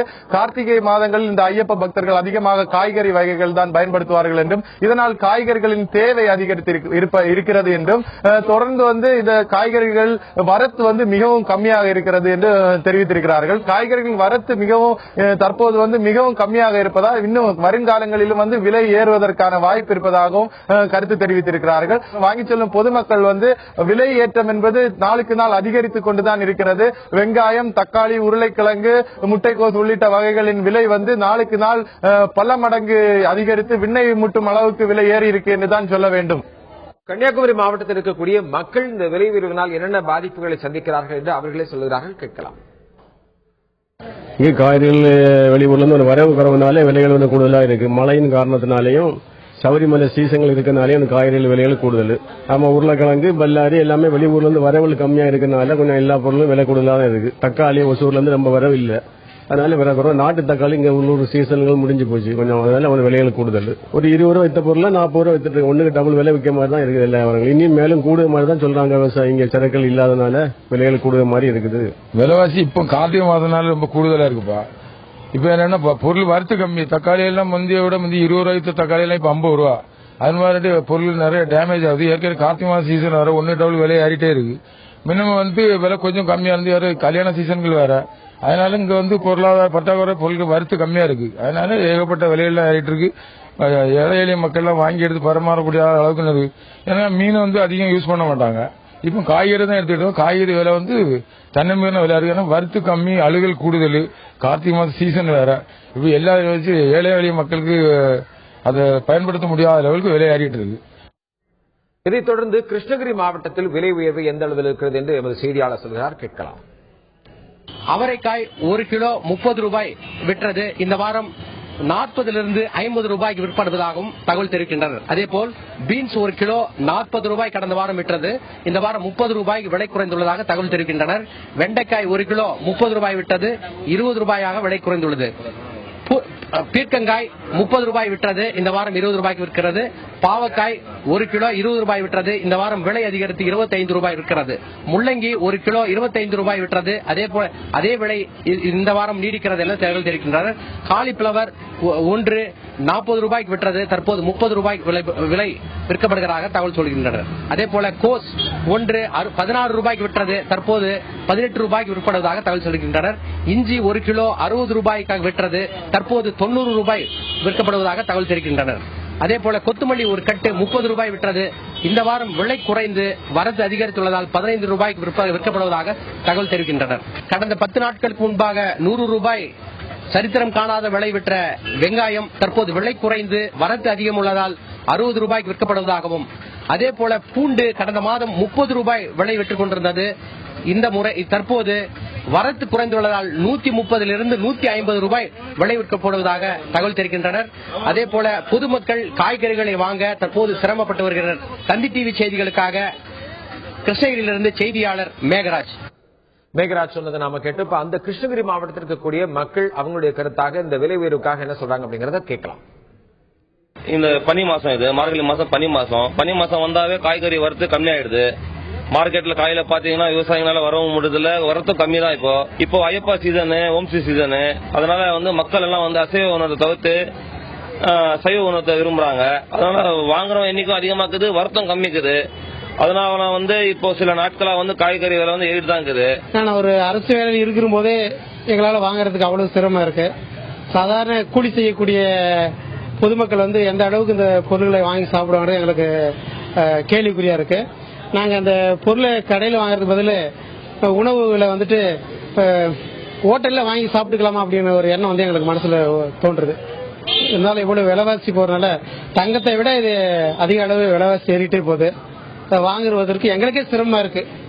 அடுத்தது நம்மளுடைய விழுப்புரம் செய்தியாளர் கோபிநாத் நம்மோடு இணைந்திருக்கிறார். கோபிநாத், சொல்லுங்க, அங்க விலைவாசி எந்த அளவில் இருக்கிறது? அங்க ஒவ்வொரு கடந்த வாரத்தை விட இந்த வாரம் எந்த அளவு விலைவாசி இருக்கு, அது குறித்து சொல்லுங்க. விழுப்புரம் மாவட்டத்தை பொறுத்த வரைக்கும் இந்த காய்கறியோட விலை கடந்த 10 நாட்களுக்கு மேலாக அதிகமாக விற்பனை செய்யப்பட்டு வருது. இப்போ நம்ம நிக்கிறது பாத்தீங்கன்னா விழுப்புரம் மார்க்கெட் பகுதி. இந்த மார்க்கெட் பகுதியில் தற்போது பொதுமக்கள்கிட்ட கேட்கும்போது கடந்த 10 நாட்களுக்கு மேலா இந்த காய்கறியோட விலையேற்றம் அதிகமா இருக்குன்னு சொல்றாங்க. இதனால நடுத்தர குடும்பமும் ஏழை மக்களும் கடுமையா பாதிக்கிறதா சொல்றாங்க. அதாவது பாத்தீங்கன்னா ஒரு 100 ரூபாய் எடுத்துட்டு இவங்க இந்த மார்க்கெட்டுக்கு காய்கறி வாங்க வரும்போது ஒரு 4-5 காய்கறிகள் மட்டும் தான் வாங்க முடியும்னு சொல்லி தற்போது குற்றம் சாட்டிருக்காங்க. இது குறித்து வியாபாரிகளிடம் கேட்டபோது அவர்கள் இந்த விவசாயிகள் இந்த மழை காரணமாக அவங்க பயிர் வச்ச அந்த காய்கறிகளை சந்தைக்கு அனுப்ப முடியாம காய்கறியோட வரத்து குறைஞ்சிருக்கிறதுனால தற்போது விலையேற்றம் அதிகமா இருக்குன்னு சொல்றாங்க. அதே போல டீசல் விலையேற்றம் ஒரு முக்கிய காரணமா சொல்றாங்க. சராசரியா பாத்தீங்கன்னா ஒரு கிலோவுக்கு 2 5 ரூபாய் வரைக்கும் இந்த டீசல் விலையேற்றதால காய்கறி விலை தற்போது அதிகமா விற்பனை செய்யப்படுதா தற்போது வியாபாரிகள் நம்மகிட்ட குற்றம் சாட்டிருக்காங்க. திண்டுக்கல்ல இருக்கக்கூடிய நம்ம சரவணன் செய்தியாளர்கிட்ட கேட்கலாம். சரவணன், அங்க இருக்கக்கூடிய விவசாயிகள், ஏன்னா அவங்க தான் இந்த பொருளை உற்பத்தி செய்யறாங்க, அந்த உற்பத்தி செய்து அவர்களுக்கு அதுக்கேற்ற மாதிரி ஒரு பலன் கிடைக்குதா? ஏன்னா விலை உயர்வு பார்த்தோம் அப்படின்னா இப்ப சமீபத்தில் ஒரு ஆர்டிகல் ஒன்று படிச்சதில் என்ன சொல்லியிருந்தாங்க அப்படின்னா, ஒரு விவசாயி தன்னுடைய ஒரு தயாரிப்பை கொண்டு கொடுக்குறான், அது சந்தைப்படுத்தப்படுகிறது. அந்த சந்தைப்படுத்தப்பட்ட அந்த காய்கறிகளை அந்த விவசாயி போய் கடையில போய் வாங்க முடியல, அந்த அளவுக்கு விலைவாசி உயர்வு இருக்கிறது என்ற ஒரு கருத்தை நிலைப்படுத்தியிருக்கிறார்கள். சோ இந்த விலை உயர்வு பற்றி விவசாயிகள் என்ன கருத்து சொல்றாங்க, அது குறித்து கேட்டு சொல்லுங்க. நிச்சயமாக அன்ரோஸ், அதாவது இந்த பகுதியை பார்க்கக்கூடிய விவசாயிகள் பாத்தீங்கன்னாக்கா அவங்க விளைவிக்கக்கூடிய பொருட்களை கொண்டு வந்து வியாபாரிகள்கிட்ட கொடுக்கும் போது விலை நிர்ணயம் என்பது அவர்கள் செய்வதில்லை. வியாபாரிகளும் இடைத்தரகர்களும் தான் செஞ்சு அந்த விலையை வந்து நிர்ணயம் பண்ணி விற்கிறாங்க. இது தொடர்பாக வந்து தமிழ்நாடு விவசாய சங்க மாவட்ட செயலாளர் சச்சிதானந்தம் அவர்கிட்ட கேட்போம். வணக்கம் சச்சிதானந்தம். அதாவது நீங்க வந்து இந்த விவசாயிகள் சார்பா விவசாயிகள் உற்பத்தி செய்யும் பொருட்களை கொண்டு வந்து வியாபாரம் செய்யும் போது எந்த அளவுக்கு உங்களுக்கு லாபங்கள் கிடைக்கிறது, திருப்பி அந்த காய்கறிகளை நீங்க போய் நேரடியாக வாங்கும் போது அந்த விலைக்கு உங்களால வாங்க முடியுதா, இதுல உங்களுக்கு என்ன சிரமங்கள் ஏற்படுகிறது? பொதுவாக நம்ம திண்டுக்கல் மாவட்டத்தை பொறுத்த வரைக்கும் இது ஒட்டஞ்சத்திரம் காய்கறி மார்க்கெட் உள்ளிட்ட பெரிய காய்கறி மார்க்கெட்டில் இருக்கக்கூடிய பகுதி வெளி மாநிலங்கள் கூட ஏற்றுமதி ஆகுது. ஆனா பிரச்சனை என்னன்னா விவசாயிகளுக்கு இதுல கட்டுப்படியான விலை கிடைக்கிறது இல்ல.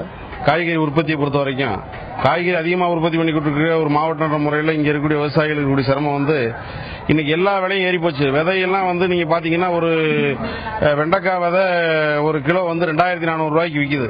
ஒரு கிலோ வந்து இன்னைக்கு ரேட் வந்து ஒரு வெண்டைக்காய் வந்து வெறும் 7 ரூபாய்க்கு விற்குது.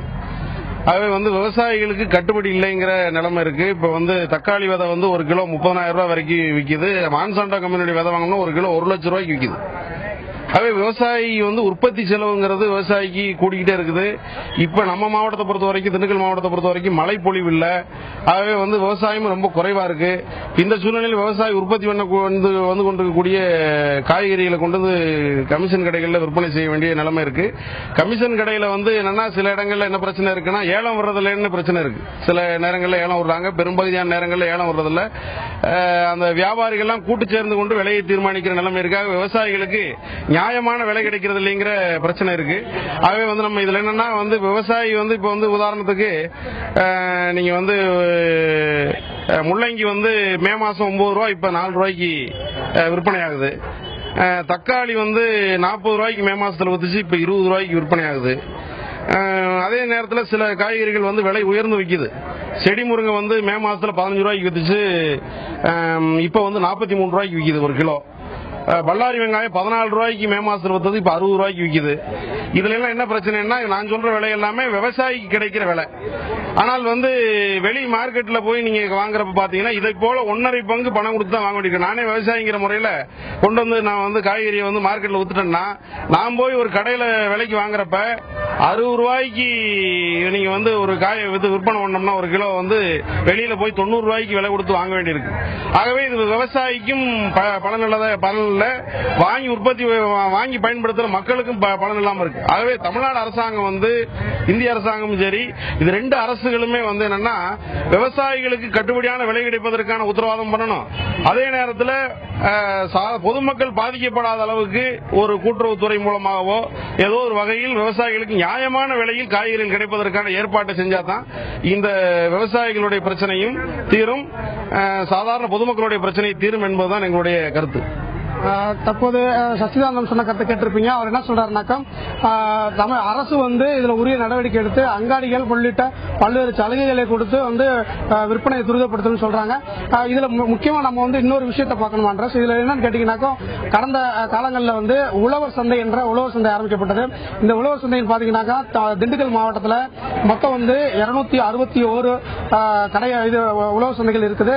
இந்த உழவர் சந்தைகள்ல மொத்தம் வந்து 1061 விவசாயிகள் நேரடியாக தங்களது விளை பொருட்களை விற்கலாம் என்ற உத்தரவு இருக்குது. அதுக்கான உத்தரவுலாம் கொடுத்திருக்கிறாங்க. இப்ப அந்த உழவர் சந்தைகளில் விற்கப்படும் காய்கறிகள் பாத்தீங்கன்னாக்கா அந்த விவசாயி அந்த நேரத்தில் விளைவிக்கக்கூடிய அந்த பொருளை மட்டும் தான் கொண்டு வந்து வியாபாரம் பண்ண முடியும். மீதி நாட்கள்ல அவங்க வந்து திண்டுக்கல் காந்தி மார்க்கெட்ல இருந்தோ இல்ல வந்து ஒட்டச்சத்திரம் மார்க்கெட்ல இருந்தோ கொண்டு போய் தான் விற்கிறாங்க. அப்படி விற்கும் போது அங்க வந்து அந்த விலையை நிர்ணயம் பண்றது அந்த விவசாயி கிடையாது, அது வந்து அந்த உழவர் சந்தை அதிகாரி தான் பண்றாரு. அந்த அதிகாரி பண்ற விலையில என்னன்னாக்க லோக்கல் மார்க்கெட் நிலவரமும் உள்ளதிலே வந்து சூப்பர் மார்க்கெட் போன்ற கடைகள் இருக்கக்கூடிய நிலவரத்தையும் அனுசரித்து ஒரு நிலையை நிர்ணயம் பண்ணி தான் விற்கிறாங்க. இந்த மாதிரி சூழ்நிலையில பொதுமக்கள் வந்து விலைக்காக அதிக விலை கொடுத்து வந்து காய்கறிகளை வாங்க வேண்டிய சூழ்நிலை உள்ளது. தொடர்ந்து பேசலாம் சரவணன். சரவணன் குறிப்பிட்டது போல இந்த பசுமை அங்காடி இப்ப திமுக அவங்களுடைய ஆட்சியில் வந்து கொஞ்சம் பசுமை அங்காடி உழவர் சந்தை இது போன்ற அங்காடிகள் வந்து பாத்தீங்கன்னா விவசாயிகள்கிட்ட நேரடியாக வந்து அவங்களே விற்பனை செய்யக்கூடிய ஒரு நிலை இருக்கிறது. ஆனா இது ஏன் மற்ற இடங்களில் இது போன்ற நேரடியாக விற்பனை செய்யக்கூடிய ஒரு நிலை இல்ல, ஏன்னா அதனாலதான் விலை ரொம்ப அதிகமா உயருது அப்படிங்கிற ஒரு குற்றச்சாட்டு எழுந்திருக்கு. சோ இதை நீங்க எப்படி பாக்குறீங்க, இதை எப்படி சரி செய்யலாம்? அதாவது எல்லா இடங்களிலுமே உழவர் சந்தைகள் எல்லாம் பல்வேறு மாவட்டங்களில் இருக்கிறது. அதுல நேரடியாக விவசாயிகள் கொண்டு விற்பது, அங்கு வியாபாரிகள் நேரடியாக சென்று வாங்குவது வழக்கம். இது கோயம்புத்தூர்ல அதிகமாக நடைமுறையில் இருக்கிறது. இப்போ இங்கதான் கொண்டு விற்கிறோம் என்ற அதாவது இப்போ கோயம்பேடு மார்க்கெட் இருக்கிறது, பொள்ளாச்சி மார்க்கெட் இருக்கு, கோவை மார்க்கெட் இருக்கிறது, திண்டுக்கல் மார்க்கெட் இருக்கிறது. அங்கதான் விற்பனை செய்ய வேண்டும் என்ற கட்டாயம் இல்லை. அதாவது மார்க்கெட் என்பது இங்க இப்ப வாழைக்காயை பொறுத்தவரையெல்லாம் முன்பு எண்ணிக்கையில போனது, இப்ப எல்லாம் இடையில போகிறது. அது இங்க அந்த எடை பழக்கத்தை கொண்டு வந்து கேரளா மாநிலம் சாதாரணமா தமிழகத்தில் வியாபாரம் செய்கின்ற வாழைக்காய் வியாபாரிகள் அங்கு லாபம் கிடைக்கின்ற கருதி கேரளா கொண்டு போவது உண்டு, கர்நாடகத்துக்கு கொண்டு செல்வது உண்டு, ஆந்திரா கொண்டு செல்வது உண்டு. இப்போ சமீபத்திலே இப்போ கேரளாவில் பல்வேறு போராட்டங்கள் நடந்து வருகின்ற காரணத்தில் இந்த காய்கறி விலை சற்று குறைவாக அந்த பகுதியில் இருக்கிறது. இதை விட இன்னும் என்ன சொன்னீங்கன்னா, ஆந்திராவுக்கெல்லாம் முன்பெல்லாம் காய்கறி வரத்து அதிகமாக இருந்தது. இப்போ அங்கு பல்வேறு போராட்டங்கள் நடந்துகிற காரணத்தினால் வரத்து குறைவாக இருக்கிறது. இதை விட இன்னொரு சிறப்பு அரசாங்கம் செய்யணும்னா, இந்த கட்டமைப்பு வசதி, குளிர் பதனம் செய்யப்பட்ட கிடங்குகள், பல்வேறு அந்த காய்கறி எங்கு அதிகமாக விளைச்சல் இருக்கிறதோ அதை அந்த பொருள்களை விவசாயிகள் கொண்டு தேக்கி வைப்பதற்கு சௌரியமாக கட்டண சலுகையாக, அதாவது இன்னைக்கு சாதாரணமா கட்டணம் என்பது அதிகப்படியாக வாங்கிடக்கூடாது தனியார்கள் மாதிரி, ஒரு குறைந்த கட்டணத்தில் விவசாயிகளுக்கு தேவைகளை உணர்ந்து அரசாங்கம் செய்வார்களே. ஆனால் இன்னைக்கு நம்ம விவசாயத்தை ஒரு சின்ன தவறு இருக்கும். எப்படின்னு கேட்டீங்கன்னா, இப்ப இந்த ஆண்டு தக்காளி விலை அதிகமாயிடுச்சு, உடனே என்ன பண்ணுவாங்க, விவசாயிகள் எல்லாருமே தக்காளி பக்கம் போயிடுவாங்க. அப்ப அடுத்த ஆண்டு தக்காளி விளைச்சல் அதிகமாயிடும், விலை குறைஞ்சு போயிடும். இது ஒரு விவசாயிகிட்ட ஒரு உண்டு. எப்பவுமே எந்த பொருள் அதிகமா விலை இருக்கிறதோ அதை நோக்கி விவசாயிகள் செல்வார்கள். அப்படி அல்ல, எவ்வளவு தேவைகள் என்பதை அறிந்துதான் விவசாயிகள் விவசாயம் செய்ய வேண்டும். அந்த விவசாயம் செய்கின்ற பொருள் இன்னைக்கு நான் சொன்ன மாதிரி 6 லோடு தேவை என்பது 8 லோடாக வந்தா விலை குறைகிறது. கண்டிப்பா நீங்க குறிப்பிட்டதுல ஒரு விஷயம் என்னன்னா, அந்த விலை வியாபாரிகள் அந்த விவசாயிகளுக்கு அந்த விலை கட்டுப்படி ஆகல அப்படிங்கறதுனால வெளியிடங்களுக்கு கொண்டு போய் விற்கிறாங்க அப்படிங்கிற மாதிரி ஒரு இல்ல, அந்த ஒரு சூழல அரசே இது ஒரு விலை நிர்ணயம் பண்ணி, இப்ப நெல் பாத்தீங்கன்னா ஒரு குவிண்டாலுக்கு விலை அப்படின்னு சொல்றாங்க, பருப்புக்கு ஒரு விலை நிர்ணயம், அது மாதிரி இந்த மாதிரி அரசே காய்கறிகளுக்கு ஒரு விலை நிர்ணயம் பண்ணா எப்படி இருக்கும்? அது மாதிரி இதை விலையேற்றத்தை சரி செய்வதற்கு உங்களுடைய கோரிக்கை என்ன? காய்கறி சாதாரணமா விலையேற்றத்தை சரி செய்வதற்கு அடிப்படை காரணம் தண்ணீர். நீர் ஆதாரம் பெரிய அளவுக்கு நீர் ஆதாரத்தை ஏற்படுத்த வேண்டும். நீர் ஆதாரம் என்ன சரி செய்ய வேண்டும்னா, இன்னைக்கு ஒரு உலகமாகி நம்ம இந்தியா முழுவதும் ஆற்றை நாங்க இணைக்க போறோம்னு சொல்லி ஒரு செய்தி தந்தாங்க. அதன் பிறகு அந்த செய்தி கிணப்பில் இருக்கிறது. ஆற்று இணைப்பு என்பது இன்றைக்கு எந்த பக்கம் வெள்ளம் போனாலும் எங்க தண்ணியிலேயே அந்த பக்கம் தண்ணீர் வந்து சேரும். உங்களுக்கு நல்லா தெரியும், திருச்சி ஆற்றுல வெள்ளத்துல அடிச்சிட்டு போச்சு. அதே பக்கத்தில் இருக்கிற 135 கிலோமீட்டர் தொலைவில் இருக்கிற விழுப்புரம் ஆறு பாருங்க காய்ந்து கிடக்கிறது. இந்த ஆற்றுகளை இணைக்க வேண்டும். குறிப்பா நம்ம மாநிலத்திலாவது எல்லா ஆற்றுகளையும் இணைத்து நீர் ஆதாரம், நீர் பிடிப்பு எந்தெந்த அளவுக்கு அடிப்படையை உற்பத்தி செய்கின்றார்களோ அந்த வகையில் காய்கறி விலை கணிசமாக குறையும். அதே வேளையில இந்த மத்திய அரசு விற்பனை செய்கின்ற மூலப்பொருட்களின் விலையை கணிசமாக குறைக்கப்பட வேண்டும். இந்த விதைகள் எவ்வளவோ எனாமு தருகின்ற அரசு இந்த விவசாயிகளுக்கு நல்ல விதைகளை ஏனாவாக தர வேண்டும் என்பது தமிழ்நாடு வணிக சூழலை பேரமைப்பின் சார்பாக கோரிக்கையாக நாங்கள் வலியுறுத்துகிறோம். அப்படி ஒரு நிலைமை ஏற்பட்டுச்சுன்னா சாதாரணமா காய்கறி என்பது தேவைக்கு ஏற்ப அதை விட அதிகமாக விளைகின்ற பூமி நம்ம இடத்தில் இருக்கிறது. இதை நீர் ஆதாரத்தையும் பெருக்கி தருவார்களே ஆனால் காய்கறி நல்ல குறைந்த விலைக்கு தரமான காய்கறி, நச்சுத்தன்மை இல்லாத காய்கறி, நச்சுத்தன்மை இல்லாத கீரை உருவாக்கப்படுவதற்கு மத்திய அரசு மூலப்பொருட்களிலே நச்சுத்தன்மை இல்லாத மருந்துகளையும் நச்சுத்தன்மை இல்லாத உரங்களையும் விற்பனை செய்ய வேண்டும். இது சாமானிய வியாபாரிகள் அந்த சட்டத்தில் போட்டு பழியாக்கிவிடக் கூடாது என்பதை நாங்கள் கோரிக்கையாக வலியுறுத்துகிறோம். உங்களுடைய கருத்திற்கு நன்றி. குறிப்பா இன்னைக்கு இன்டர்நெட் அப்படிங்கிறது மிகப்பெரிய ஒரு விஷயமா இருக்கு. இதுல போய் நீங்க ஒரு கூகுள்ல விவசாயி அப்படின்னு டைப் பண்ணோம்னா வரக்கூடிய படங்கள், அந்த இமேஜஸ் அதெல்லாம் போய் பார்த்தோம்னா நமக்கு தெரியும். அதான் இன்னைக்கு விவசாயிகளுடைய நிலை. வயதானவர்கள், பெரியவர்கள் அப்படிங்கிற ஒரு படங்களா தான் வரும். இன்னைக்கு அடுத்த சமுதாயத்தினர் விவசாயத்தை நோக்கி போகல, அந்த ஒரு நிலைப்பாடை நாம பார்க்க முடியுது. இந்த ஒரு காலகட்டத்தில் இருக்கிற விவசாய நிலங்களை, நீர் ஆதாரங்களை நாம் பாதுகாக்க வேண்டும். அப்பொழுதுதான் விவசாயிகள் வளர்வார்கள், விவசாயம் வளரும். விவசாயம் வளர்ந்தால் விலைவாசியை நாம் கட்டுப்படுத்த முடியும். இன்னொரு பாயிண்ட் என்ன அப்படின்னா, தேவை நமக்கு எவ்வளவு இருக்கிறதோ அந்த தேவைக்குண்டான அளவு வைத்திருந்து அதை நம்ம அதுக்கப்புறம் அது போக எக்ஸ்போர்ட் பண்றதோ இல்ல மற்ற மாநிலங்களுக்கு அனுப்புறதோ அதுக்குண்டான முயற்சியை மேற்கொண்டால் நல்லா இருக்கும் அப்படிங்கிற விஷயத்தை சொல்லிக்கிறாங்க. அது போக அரசு பல்வேறு விதமான நடவடிக்கைகளை மேற்கொள்ளணும். என்ன அப்படின்னா, இடைத்தரகர்கள், பதுக்கல்காரர்கள் இவர்களை தடுக்கிறதுக்கு உண்டான முயற்சி மேற்கொள்ளணும். இந்த பசுமை அங்காடி போன்ற பல்வேறு விதமான அங்காடிகளை விவசாயத்திலிருந்து வாங்கி கொடுக்கறதுக்கு நேரடியாக கொண்டு வரணும். பல்வேறு விதமான கருத்துக்கள் சொல்றாங்க. பார்த்த நேர்களும் இதற்கு உண்டான முயற்சிகள் பண்ணணும் அப்படிங்கிற விஷயத்தை சொல்லிக்கலாம். இந்த அரங்கத்தில் தன்னுடைய கருத்துக்களை பதிவு செய்த தமிழ்நாடு வணிகர் சங்கங்களுடைய பேரவை மாநில தலைவர் திரு விக்ரம்ராஜா அவர்களுக்கும், அதே நேரத்தில் களத்திலிருந்து எமது செய்தியாளர் சுவாதி, திண்டுக்கல் சரவணன், கன்னியாகுமரி, கிருஷ்ணகிரி, விழுப்புரம் மாவட்டத்திலுடைய நமது செய்தியாளர்கள், அது மட்டும் இல்லாமல் திண்டுக்கல் விவசாய சங்கத்தினுடைய தலைவர் சச்சிதானந்தம் உள்பட பார்த்த நேயர்கள் அனைவருக்கும் நன்றி தெரிவித்துக் கொண்டு மீண்டும் ஒரு உள்ளது சந்திப்போம். நன்றி, வணக்கம்.